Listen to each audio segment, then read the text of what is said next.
Assalamualaikum warahmatullahi wabarakatuh.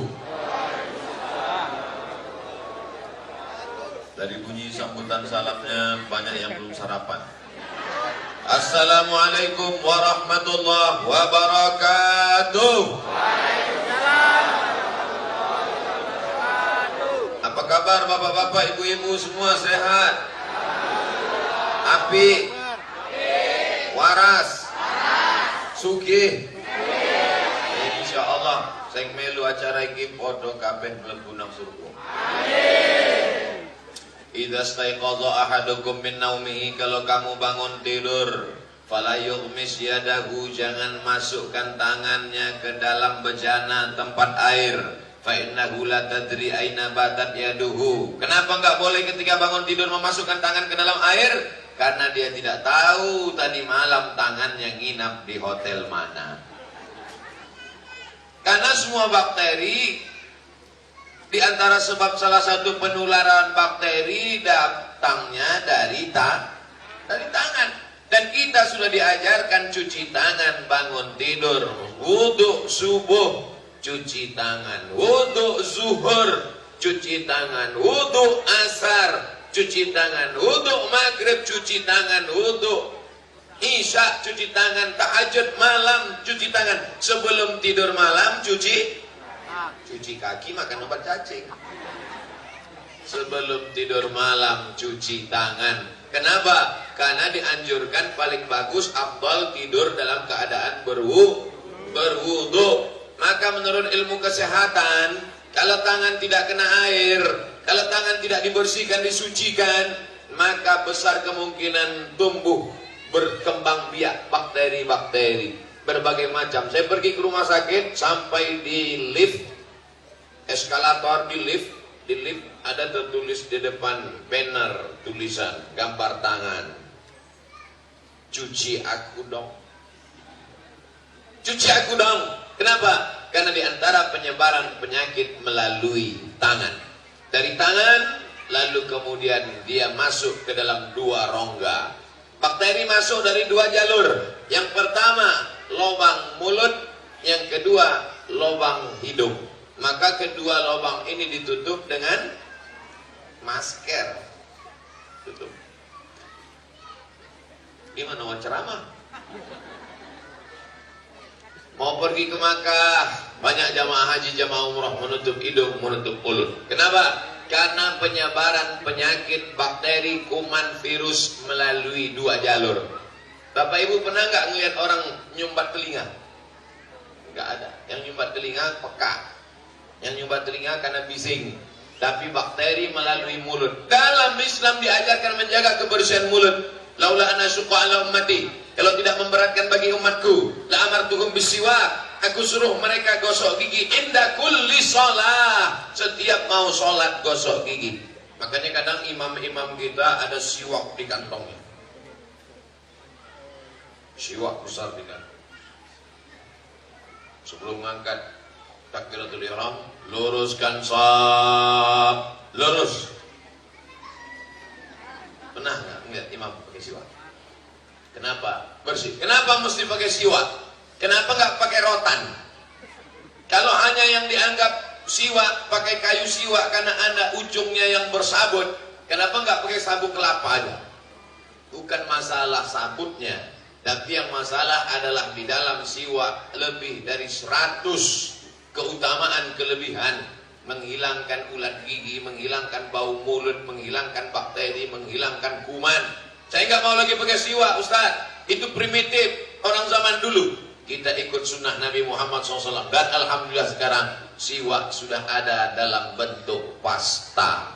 Tangannya bersih, mulutnya bersih, hidungnya sekarang. Hidung sebelum berwudu pasti ambil air, masukkan ke hidung, namanya istinsaq. Kuat, bukan cuma itu, belum sarapan, masukkan hidung, luar tai hidungnya semua, upil-upilnya 3 on. Upel aja sebesar ini habis hilang semua, apalagi bakteri-bakteri habis. Hidung bersih, mulut bersih, tangan bersih, kena juga sudah ajal, usahanya sudah. Oleh sebab itu maka kita alhamdulillah hari ini masih bertemu. Ini sekarang Bapak Ibu sudah banyak orang takut bertemu. Tadi pagi bangun pagi saya buka WhatsApp dapat kabar ternyata di beberapa negara sudah tidak boleh ketemuan ngumpul-ngumpul lagi orang. Kalaupun ketemuan salaman udah nggak pakai tangan lagi, pakai si. Hai. Iya kalau tepat, kalau kena hidungnya. Ini Ustaz Somad serius apa? Cari aja di internet. Tulis di Google, www.google.com, salam siku. Orang udah nggak salaman lagi. Bahkan di beberapa tempat sholat Jumat sudah dilarang. Nggak boleh sholat Jumat. Kenapa? Karena takut penularan. Tapi ternyata di tempat kita, apa nama daerah? Wijen. Wijen itu roti bukan? Tapi di tempat kita semuanya. Kenapa? Karena ketiga-tiganya tadi bersih. Tangannya bersih, hidungnya bersih, mulutnya bersih. Tapi di antara yang paling penting semua adalah hatinya bersih. Karena takutnya cuma kepada Allah. Andai setelah usaha ini kena juga, berarti sudah ajal memang mau mati. Kalau tidak mati, kata Allah tidak mati, betul. Berapa banyak yang divonis oleh dokter, kamu mati. Berapa lama lagi Pak Dokter? 2 minggu mati. 2 minggu setelah itu dokternya yang mati. Dia udah 2 tahun gak mati-mati. Oleh sebab itu, tapi tetap ada usaha dan ikhtiar. Adapun kesimpulannya adalah semua milik Allah. Itulah maka kita ulang tadi habis salat subuh 3 kali. La ilaha illallah wahdahu la syarikalah, lahul mulku wa lahul hamdu yuhyi wa yumit. Allah yang menghidupkan, Allah yang mematikan. Wa huwa ala kulli syai'in qadir. Saya yakin dan percaya Bapak Ibu semua bukan hanya ngomong, bukan bim salabim, bukan abrakadabra, tapi itu diucapkan di mulutnya dan dalam keyakinan yang penuh dalam hatinya. Insyaallah hasbunallah wa ni'mal wakil, ni'mal maula wa ni'man nasir, wala haula wala quwata illa billahil aliyyil azim. Bapaknya sudah paham, ibunya sudah paham, ustadznya insyaallah paham. Apakah anak-anak kita yang akan menjadi pemimpin masa depan yang lari-lari, lompat-lompat itu akan punya pemahaman yang sama seperti kita 20-30 akan datang? Tidak ada jaminan. Tidak ada jaminan, Bu. Tidak ada jaminan, Pak. Anak ibu yang lari-lari, yang lompat-lompat, yang lucu-lucu, yang imut-imut, yang amit, yang baik-baik itu tidak ada jaminan bahwa 20 tahun, 30 tahun akan datang mereka akan tetap dalam keadaan Islam. Begitu banyaknya serangan merusak kepala mereka, akidah mereka, sekuler, liberal, ateis, yang dari dalam, yang dari luar merongrong keyakinan. Maka benteng terakhir supaya anak cucu kita di Pulau Jawa, di Semarang, di Kalimantan, di Sumatera, di Papua, di Sulawesi, supaya tetap dalam wala tamutunna illa wa antum muslimun, supaya mereka cara makannya Islam, cara nikahnya Islam, cara hidupnya Islam, cara menjaga kesucian tangan, hidung, mulutnya dengan cara Islam. Tidak ada cara lain kecuali membina anak-anak kita di pondok pesantren. Daftarkan segera ke pondok pesantren Baitus Salam, bait rumah salam selamat, rumah selamat. Makanya saya kalau datang di sini sebut Ustadz Somad selamat datang. Pulangnya belum pasti. Saya di mana-mana biasa kalau ceramah dijemput pakai pesawat, dijemput pakai mobil. Baru sekali ini naik ambulans.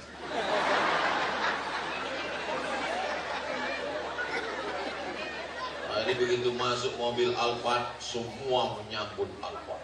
Saya di belakang naik ambulan, wah ada yang nyambut. Berkesan, itu paling berkesan dalam hidup saya. Jadi kalau ditanya, Ustaz selama ceramah mana yang paling berkesan? Naik ambulan dulu. Kapan itu? Waktu musim corona. Masya Allah, tabarakallah. Oleh sebab itu maka Bapak Ibu yang dimuliakan Allah Subhanahu wa Ta'ala, kita yang sudah hidup di dunia di alam fana, tak lama lagi kita pun akan mati meninggalkan dunia. Siapa yang akan kita tinggalkan? Yang akan mengisi Surabaya, Yogyakarta, Semarang, Solo. Yang mengisi dunia ini adalah itulah anak-anak kita yang lucu-lucu, yang lari-lari, yang lompat-lompat sekarang. Mereka sekarang memang gak terlalu mempedulikan ceramah saya. Gak peduli mereka. Padahal sudah ditulis di situ, profesor, doktor. Kata mereka, aku gak peduli. Gak apa-apa. Tapi insya Allah mereka di masa akan datang kita jaga akidahnya tetap Ahlus Sunnah wal Jamaah, bukan Syiah, bukan Khawarij, bukan Murji'ah, bukan Qadariyah, bukan Mu'tazilah, bukan Jabariyah, tapi Ahlus Sunnah wal Jamaah yang mengikuti Quran dan Sunnah Rasulullah Sallallahu Alaihi Wasallam. Abdul Somad tabligh akbar ceramah paling cuma sekali, habis itu nggak datang-datang lagi. Siapa yang akan menjaga akidah mereka? Yang menjaganya adalah pondok pesantren. Ini dibuat tembok. Kenapa dibuat tembok? Supaya tidak masuk maling, pencuri, binatang buas. Supaya tidak masuk yang merusak. Kalau temboknya kokoh, kuat, insya Allah. Kalau temboknya bambu, lapuk, tumbang. Tapi temboknya beton, walaupun ujungnya seperti retak, rupanya enggak. Maka benteng yang paling kuat sekarang adalah pondok pesantren. Makanya dulu ketika G30 SPKI, siapa yang paling banyak mereka targetkan untuk dibunuh? Ulama. Pondok pesantren, lihat foto-foto pondok pesantren, para kiai, para ulama. Ulama yang berteriak sehingga Belanda pulang ke Amsterdam. Ulama yang berteriak sehingga Jepang pulang ke Tokyo. Kan nggak mungkin Jepang pulang ke Korea. Sekarang kita tidak lagi berhadapan dengan Jepang dan Belanda. Tapi yang kita hadapi sekarang adalah musuh yang tidak kelihatan. Mereka masuk ke kamar anak kita, masuk ke kantong anak kita, melalui gadget dan handphone. Mereka merusak kepala anak kita. Dia masih tetap pakai baju koko, dia tetap pakai peci. Tapi isi kepalanya sudah tidak lagi keyakinan kita. Menurut keyakinan dia adalah membunuh itu nikmat. Loh, kok tiba-tiba Ustaz cerita membunuh itu nikmat? Kita dikejutkan dengan beberapa hari ini berita anak umur 15 tahun membunuh nikmat. Kita tahunya nikmat itu makan soto. Kita tahunya nikmat itu minum. Bagi dia tidak. Ternyata ada hasrat. Ditanya oleh Pak Polisi, kenapa kamu membunuh? Hasrat saya terlampiaskan dan saya puas membunuh. Saya membacanya aja takut. Itu tidak selesai dengan penjara, Bapak Ibu. Itu tidak selesai dengan hukuman. Orang berkata ini harus dihukum mati. Orangnya mungkin mati, tapi pikirannya akan menular. Itu lebih mengerikan daripada virus corona. Kalau corona nampak dia bersin 2-3 kali langsung bisa dibawa ke rumah sakit. Tapi orang yang itu dalam kepalanya, dalam pikirannya, maka benteng kita untuk menjaga ini semua adalah pondok pesantren. Alhamdulillah. Saya ditulis ini kajian sedekah wakaf Masjid Musyawarah Pondok Pesantren Islam Baitus Salam. Siapkan sedekah dan wakaf terbaik untuk pembangunan masjid. Masjidnya mana? Di luar? Jauh? 1 kilo dari sini. Bayangkan aja. Sudah lihat bangunannya? Belum? Sama. Itu bangunan. Cantik kan? Nanti insya Allah Ustaz Somad akan ceramah peresmian Masjid Musyawarah. Jangan amin aja, keluar duitnya.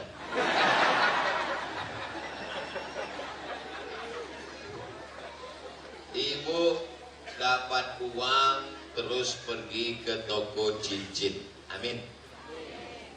Mas, iki piro? Siji apa loro? Loro, telu. Iki piro, Mas? Ini 200 juta. Apa? Dibelilah cincin 200 juta batu permata, dibawa pulang ke rumah dipakai. Kalau ketemu sama orang ngelihat cincin ibu, semuanya seperti ngelihat kucing. Wah, apik tenan ya. Iya, apik. Dipakai 2 hari, datang malaikat maut, mati. Kira-kira yang ngambil cincin itu siapa, Bu? Mereka mulai tersenyum. Mereka akan berikan cincin itu untuk pengganti ibu. Pasti ibu akan berkata, jangan undang Ustaz Somad lagi, Ustaz moderator. Ustaz Somad kalau ceramah pasti selalu gak enak. Yang meninggal selalu ibu. Oke, sekarang kita balik. Mereka yang meninggal. Mereka senyum, Pak. Dapat uang, beli mobil, mewah, cantik, mahal. Begitu dibeli mobil, pulang ke rumah. Api ya mas ya, api.